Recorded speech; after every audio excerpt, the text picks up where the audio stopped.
know, why music? Music is just, to me, it's like, it brings people together. And, you know, we kind of like, we live in an era where so many people are like in their screens and not like interacting with each other. And, you know, I remember, you know, back in the MySpace era or whatever, like going to shows, like all of your friends were at a show because there was a show going on. And, you know, brings people together. It's something you can't like see or touch, but you can like feel it, you know. And it's like, and, you know, to me, like, it just kind of, it's like the last form of magic that like exists in the world.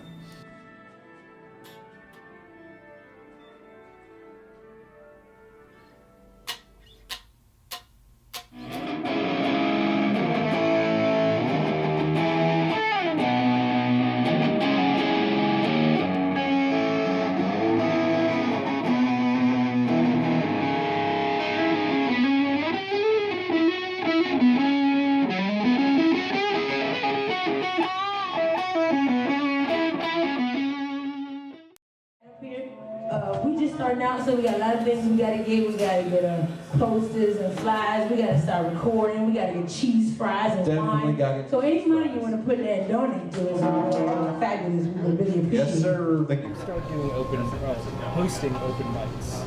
I wanted to give young artists a chance, or hopefully starting artists, even old artists, a chance to somewhere to play locally, and no one else was doing it. And it just seemed to fit. We have a great stage. I thought it was an opportunity for someone to use it other than just bands on the weekends.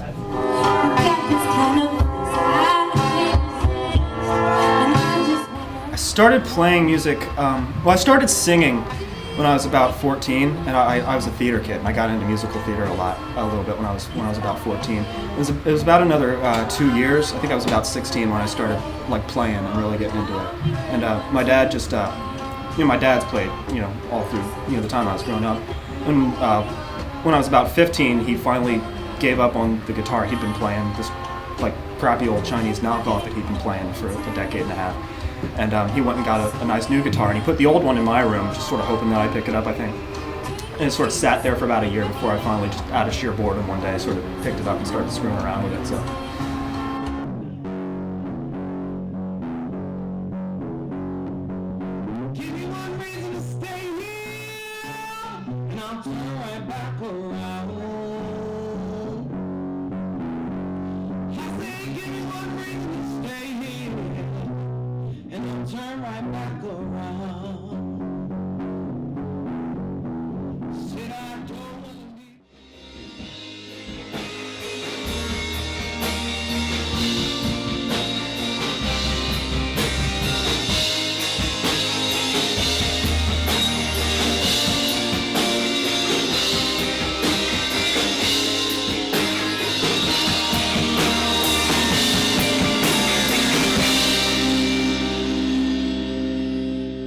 We all had a very musical background, so to make music only really makes sense to me, even if it really wasn't. Right now, we're very rudimentary in it. What would we be doing though if we weren't like us? Yeah, I don't got shit. I have nothing. We'd all be friends. I got nothing but music. Like I got not shit. I think we would be, but definitely friends. not nearly as close. Yeah, Not especially nearly as quickly.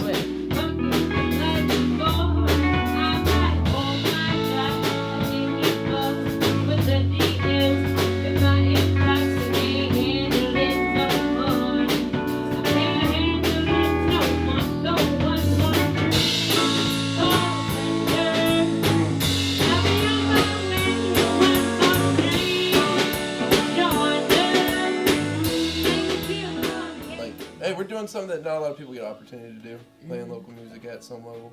We're working hard on rocky ground, man. Yeah. We're doing it. We are. I remember I said that a while ago. I said we're one of the hardest working bands that I know. And there are definitely some very hard working bands, but I'll stick to that. Every single day, we're doing something band related, whether it's sending out EPKs, emails, getting our ASCAP, our BMI together, getting our licensing done, all that type of stuff. And then on top of that, still writing, recording, and doing shows, traveling.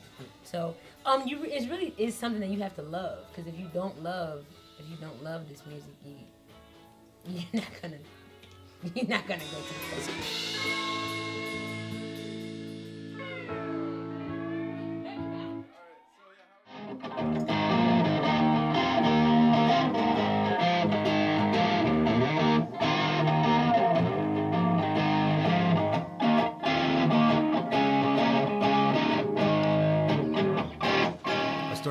music in 4th grade, which was probably around 1992 or so, and then started with a saxophone, and then actually morphed into the rock stuff in 8th grade in about 96, 95, 96, with the drums, and then started playing guitar shortly after.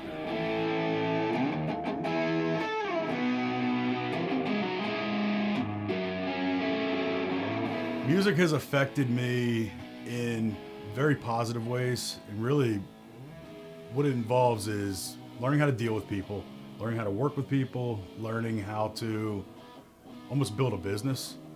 The hardest thing to do is to write a song and then go out and play it and hope people like it. It's harder than anything else you're going to try and sell, because they've already got a negative attitude towards you, and it's almost a, well, go on and impress me kind of mentality. You know, it was like, you know, as someone who was like made fun of a lot or bullied a lot, you know, like it was the first time where like there was a validation there, and that like, you know, you could go on stage and you could like move people, and you could like, you know, tell these stories or put these messages out there, and it like, it becomes like, you know, who you are, like in what you do in your everyday life, you know, like it's just music is like what you are when you are trying to be a musician.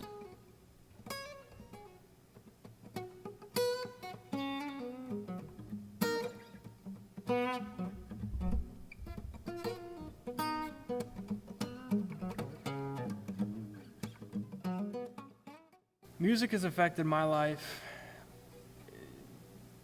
in ways that I really can't even put into words, because without music, I wouldn't have a life. I mean, music has given me, you know, a means to live, and it provides me with, you know, income. It provides me with joy, you know, when I'm feeling bored or sad or happy or anything, I can pick up a guitar and express that in some way.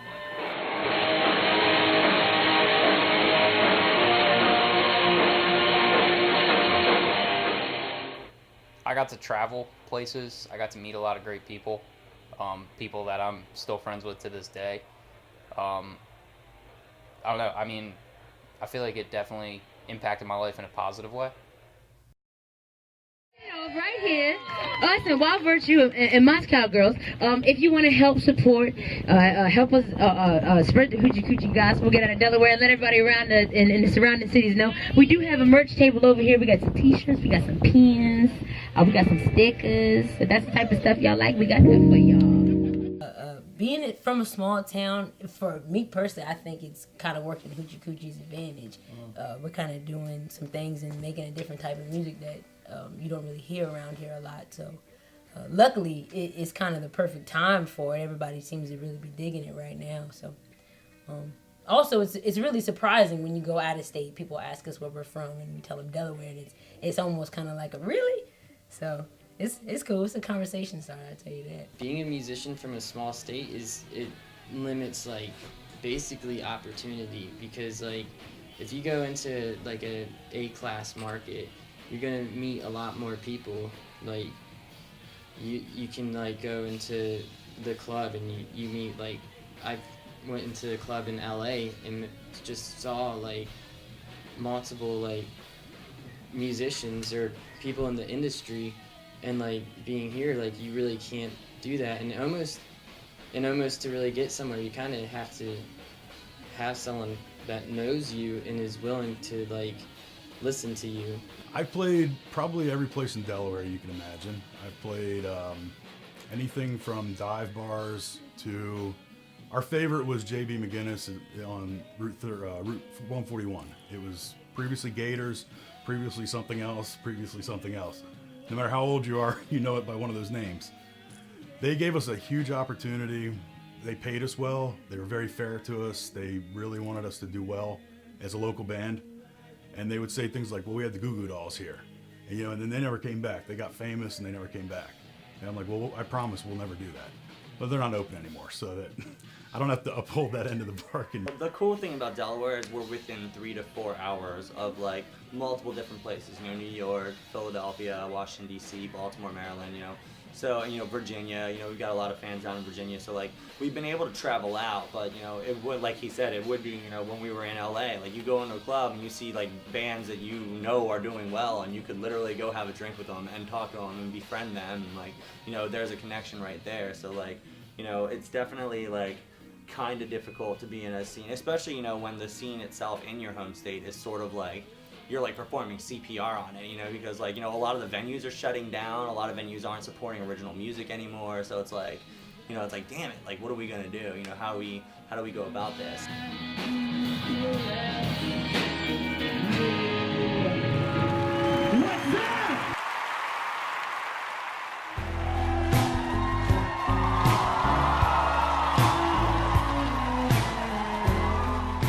It's never the same every night. You stand back behind the curtain before, you know, and I always, you know, I tell my wife, my favorite time of, you know, a show day is that those 5 seconds before you walk out on stage.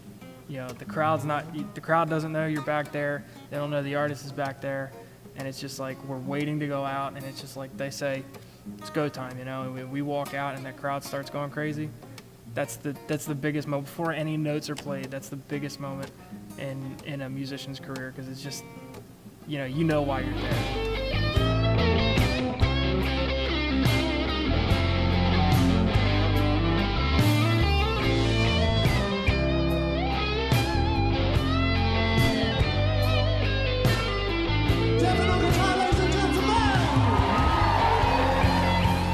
I've actually done a few gigs in Los Angeles.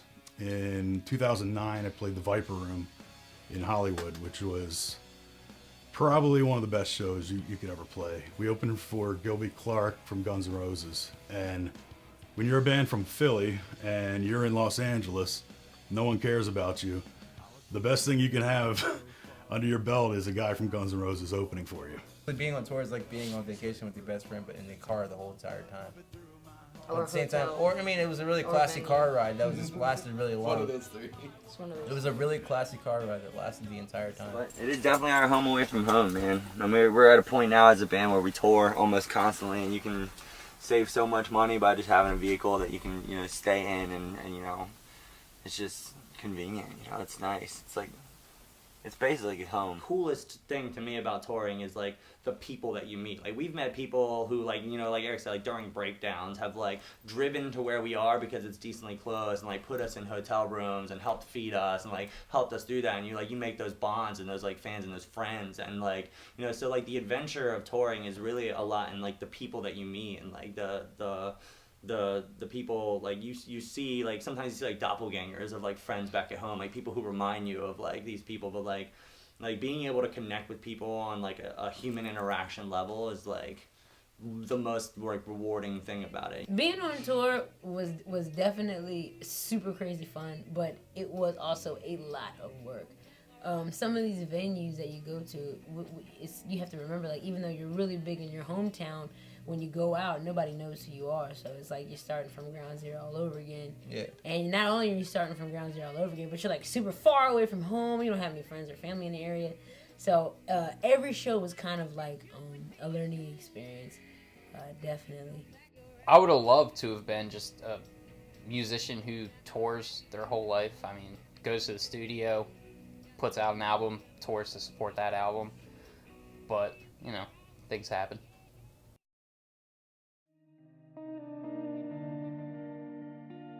What I miss about playing music and being on stage, excuse me, is the atmosphere of it. I mean, just I don't want to say adrenaline, but I guess that is kind of what I mean. I mean, I don't know, the feeling of being in the spotlight like that is, I mean, I miss that a ton. So, would I consider getting the band back together and playing? Hell yeah. I mean, that was one of the best times I've ever had. I mean, I made great friends. I got to go places that I probably wouldn't have gone otherwise.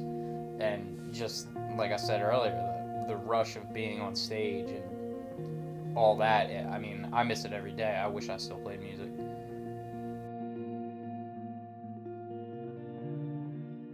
if a young person said, what do you think I should do to begin a music career? The simplest answer, and you'll probably hear a lot of pros say this, get out and play. Just get on stage. It's going to be scary. It's going to be a little wild, but you're going to get used to it. You can sit in your basement for 1,000 hours and keep woodshedding and learning this solo and that solo or that drum fill. And it doesn't matter how long you spend, as soon as you get out on stage, it's a whole different experience. Go try and network yourself and reach out to people and just try and make something for yourself. And I think the biggest thing younger people don't understand, like first starting out, is they think like if they put music out and like maybe just their local scene hears it, doesn't mean everyone else is going to hear it. And you kind of got to go out and make your own opportunities, because honestly, no one else is going to make opportunities for you if you don't try. Music gets into us. Musicians, it gets into us and it digs your claws in and it doesn't let go. And I've tried to quit and I can't do it.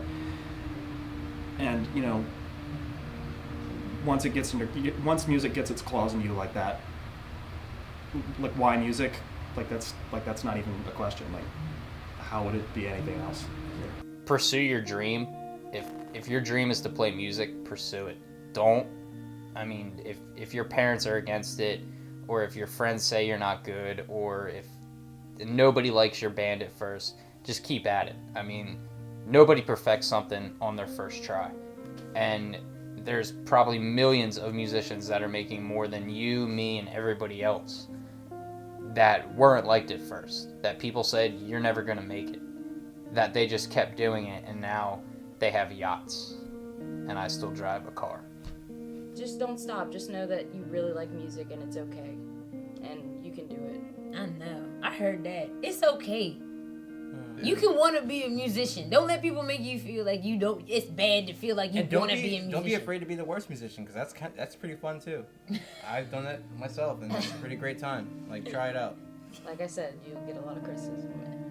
You know, make sure that you're working with people that you can go through thick and thin with, because that you will. I mean, it will always be a roller coaster. For every high, there's a low. And take criticism. A lot of people can't take criticism.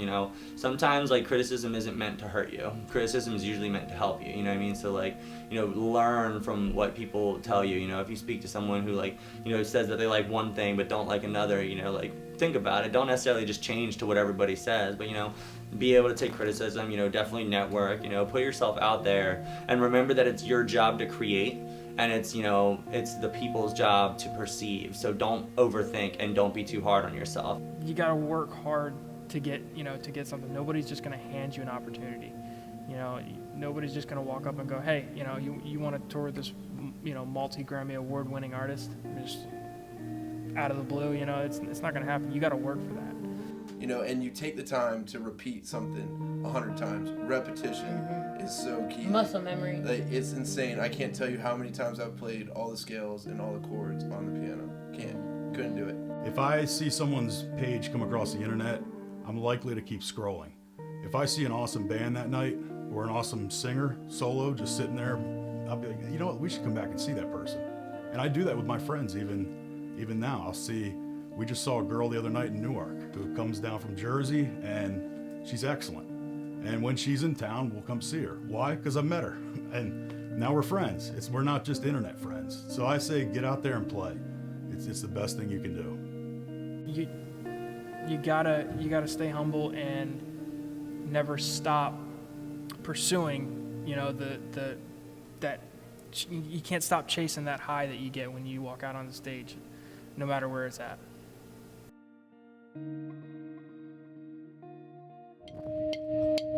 Thank you.